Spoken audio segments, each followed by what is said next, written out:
Bharat England మధ్య జరుగుతున్న one day series ఉత్కంఠభరితమైన దశకు చేరుకుంది.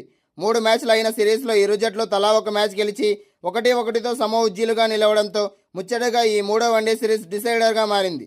తొలి వన్డే మ్యాచ్లో 6 వికెట్ల తేడాతో భారత్ అద్భుతమైన విజయం సాధించగా, కార్డిఫ్లో జరిగిన రెండో వన్డే మ్యాచ్లో ఇంగ్లాండ్ 4 వికెట్ల తేడాతో పుంజుకుని సిరీస్ సమం చేసింది. ఇప్పుడు ఈ సిరీస్ విజేతను నిర్ణయించే ప్రతిష్టాత్మక ఫైనల్ పోరు గిల్సేన అద్భుతమైన ప్రదర్శన చేసి గట్టెక్కగలదా, ఈ సిరీస్ను కైవసం చేసుకుంటుందా లేదా అనేది చర్చ అభిమానుల్లో బలంగా ఉంటుంది. ఈ నిర్ణయాత్మకమైన మూడో వన్డేకి లండన్లోని ప్రసిద్ధ లార్డ్స్ మైదానం ఆతిథ్యమిస్తోంది. జూలై 19 ఆదివారం రోజున ఈ మ్యాచ్ జరుగుతుంది కాబట్టి భారత కాలమానం ప్రకారం మధ్యాహ్నం 3:30 ఈ ఆసక్తికరమైన సమరం ప్రారంభం కానుంది. సిరీస్ డిసైడర్ చేసే మ్యాచ్ కావడంతో దీనిపై సర్వత్రా భారీ అంచనాలు నెలకొన్నాయి. ఈ నేపథ్యంలో లార్డ్స్ పిచ్ రిపోర్టు పరిశీలిస్తే మ్యాచ్ ప్రారంభంలో ఫాస్ట్ బౌలర్లకు ఇక్కడ మంచి అనుకూలత ఉంటుంది. లార్డ్స్ మైదానంలో ఉన్న సహజ సిద్ధమైన పిచ్ కండిషన్స్ అలాగే ఉదయం పూట ఉండే తేమ కారణంగా సీమర్లు అదనపు ప్రయోజనం పొందుతారు. కాబట్టి ఆరంభంలో ఫాస్ట్ బౌలర్లతో బ్యాటర్లు చాలా జాగ్రత్తగా ఉండాలి. అయితే బ్యాటర్లు ఈ తొలి దశను దాటితే ఆ తర్వాత పిచ్ బ్యాటింగ్కి అద్భుతంగా సహకరిస్తుంది. టాప్ ఆర్డర్ బ్యాటర్లు భారీ పరుగులు చేసే అవకాశం ఉంటుంది. ఇక ఆట మధ్యలో బౌలర్లు అలాగే రెండో ఇన్నింగ్స్కు చేరుకునే సమయానికి స్పిన్నర్లకు కాస్త గ్రిప్ అండ్ టర్న్ లభించే ఛాన్స్ ఉంటుంది. ఈ పరిస్థితుల నేపథ్యంలో టాస్ గెలిచిన జట్టు ముందుగా బౌలింగ్ ఎంచుకుని పిచ్లోని సీమ్ అనుకూలతను సద్వినియోగం చేసుకోవాలని చూస్తోంది. ఈ లార్డ్స్ మైదానంలో రెండు జట్లు 7 సార్లు తలపడగా 4 సార్లు ఇంగ్లాండ్ 3 సార్లు ఇండియా గెలిచాయి. కాబట్టి ఇద్దరికీ ఈ పిచ్ పై మంచి రికార్డు ఉందని చెప్పవచ్చు. ఈ కీలక పోరు కోసం టీమిండియా తుది జట్టులో కొన్ని మార్పులు జరిగే అవకాశం స్పష్టంగా కనిపిస్తున్నాయి.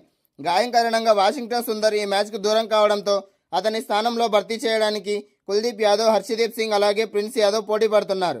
లార్డ్స్ పిచ్ ఫాస్ట్ బౌలర్లకు అనుకూలించినప్పటికీ ఇంగ్లాండ్ బ్యాటర్లను కట్టడి చేయాలంటే అక్షర్ పటేల్కు తోడుగా మరొక స్పెషలిస్ట్ స్పిన్నర్ ఉంటే బాగుంటుందనే ఉద్దేశంతో కుల్దీప్ యాదవ్ వైపు మొగ్గు చూపే అవకాశం ఎక్కువగా ఉంది. కానీ ఒకవేళ పిచ్ ఫాస్ట్ బౌలింగ్కి మరీ ఎక్కువగా అనుకూలిస్తే మాత్రం హర్షదీప్ సింగ్ లేదా ప్రిన్స్ యాదవ్లలో ఒకరికి చోటు దక్కే అవకాశం ఉంది. అలాగే గత మ్యాచ్లో ప్రభావం చూపలేకపోయిన ఇషాన్ కిషన్ స్థానంలో అనారోగ్యం నుండి కోలుకుంటున్న కేఎల్ రాహుల్ తిరిగి మెయిన్ వికెట్ కీపర్గా జట్టులోకి వచ్చే ఛాన్స్ ఉంది.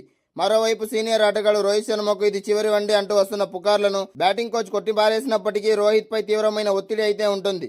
దక్షిణాఫ్రికాలో జరగబోయే వరల్డ్ కప్ నేపథ్యంలో ఇలాంటి విదేశీ పిచ్లపై రోహిత్ శర్మ తన మార్క్ ఇన్నింగ్స్ ఆడి విమర్శకులకు తన బ్యాట్తోనే సమాధానం చెప్పాల్సిన అవసరం ఉంది. అందుకే ఈ మ్యాచ్లో అందరి కళ్ళు హిట్ మ్యాన్ పైనే ఉంటాయి అనే విషయంలో ఎలాంటి సందేహం కూడా లేదు.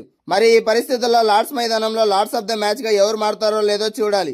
ఇక ఈ సిరీస్ డిసైడర్ మ్యాచ్లో ఇండియా గెలుపు 3 బ్యాటర్ల చేతిలో ఉంది అనడంలో ఎలాంటి సందేహం లేదు. భారత బౌలర్లు తమ బాధ్యతను బాగానే నెరవేరుస్తున్నప్పటికీ బ్యాటింగ్ విభాగంలో మాత్రం పూర్తి స్థాయిలో ఆడడం లేదు.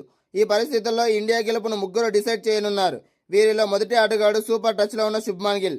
ఇతను కనీసం 25 ఓవర్ల పాటు క్రీజ్లో నిలబడితే భారత్ భారీ స్కోర్ చేయడం ఖాయం. అలాగే రెండో మ్యాచ్లో అద్భుతమైన ఫామ్లో కనిపించిన విరాట్ కోహ్లీ తనలో ఇంకా ఫైర్ తగ్గలేదని, ఇప్పటికే టాప్ క్లాస్ ప్లేయర్ అని నిరూపించుకుంటున్నాడు. ఇక ఐర్లాండ్ ఇంగ్లాండ్ టీ20 సిరీస్ ఇప్పుడు వన్డే సిరీస్తో సంబంధం లేకుండా ఎంత నిలకడగా ఆడుతున్న ఏకైక ఆటగాడు శ్రేయస్ అయ్యర్. అతడు ఓపికతో ఇన్నింగ్స్ చివరి వరకు స్లోగా ఉండి స్కోర్ బోర్డును ముందుకు నడిపించాలి. ఈ ముగ్గురులో కనీసం 2 భారీ ఇన్నింగ్స్ ఆడితేనే టీమిండియా పూర్తి 50 ఓవర్లు బ్యాటింగ్ చేయగలదు. అలాగే భారీ స్కోర్ కూడా సాధించగలదు. కాబట్టి ఈ కీలకమైన మ్యాచ్లో భారత్ గెలవాలి అన్నా లేదా సిరీస్ సొంతం చేసుకోవాలి అన్నా ఆ ముగ్గురి బ్యాటర్లు ప్రదర్శన అత్యంత కీలకంగా మారింది. ఈ మ్యాచ్లో ఇండియా తరపున సూపర్ స్టార్లు కాబోయేది ఎవరు? మీ అభిప్రాయం కింద ఖచ్చితంగా కామెంట్ చేయండి. భారత్ ఇంగ్లాండ్ మధ్య జరిగిన రెండో వన్డే మ్యాచ్లో ఇంగ్లాండ్ గెలవడంతో సిరీస్ సమమైంది. అయితే ఈ మ్యాచ్లో భారత్ ఓటమి కంటే కూడా మ్యాచ్ జరుగుతున్నంతసేపు సోషల్ మీడియాలో రోహిత్ శర్మ రిటైర్మెంట్ వార్తలపైనే విపరీతంగా చర్చ నడిచింది. ఇండియన్ ఎక్స్ప్రెస్కు చెందిన ఒక జర్నలిస్ట్ రోహిత్ శర్మ త్వరలోనే వన్డేల నుంచి రిటైర్డ్ అవ్వబోతున్నాడని, లార్డ్స్ మైదానంలో జరగబోయే మూడో వన్డేనే అతనికి చివరి మ్యాచ్ కానుందని ఒక కథనాన్ని రాసుకొచ్చాడు. 2027 ప్రపంచ కప్ ప్రణాళికల్లో రోహిత్ శర్మ లేడనే విషయాన్ని బీసీసీఐ పెద్దలు ఇప్పటికే రోహిత్ శర్మకి చెప్పారని, ఈ నిర్ణయంపై కూడా రోహిత్ శర్మ తీవ్ర అసంతృప్తిలో ఉన్నాడని ఆ వార్త సారాంశం. ఈ వార్త బయటికి రావడంతో సోషల్ మీడియా ఒక్కసారిగా ఊగిపోయింది.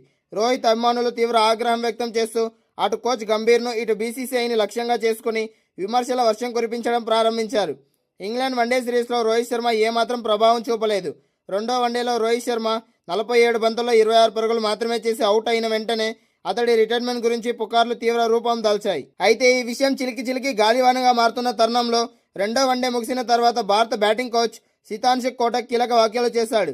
రోహిత్ శర్మ ఫామ్ గురించి, జట్టులో అతని స్థానం గురించి శితాంశుక్ కోటక్ మాట్లాడుతూ రోహిత్ శర్మ లాంటి దిగ్గజ ఆటగాడు బయట వినిపించే ఇలాంటి పుకార్లను లేదా అనవసరమైన విషయాలను అస్సలు పట్టించుకోనవసరం లేదు.